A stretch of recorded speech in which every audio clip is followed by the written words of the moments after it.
My mom and my stepdad, Dan, they were both working for GTE, which is now Verizon, and they went on strike.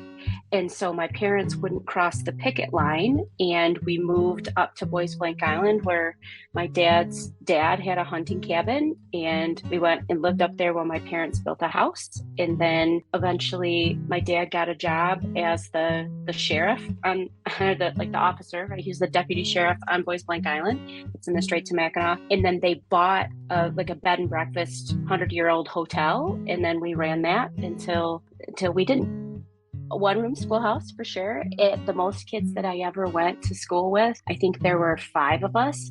I was one of five. We all had Mrs. Anderson. She was I think she was 82 or 85 when she retired. So she'd been teaching there forever. She was an incredible perfectionist. What I learned was that you didn't just hand in an assignment and walk away. She gave you an assignment, you handed in, and she gave it back to you until it was perfect.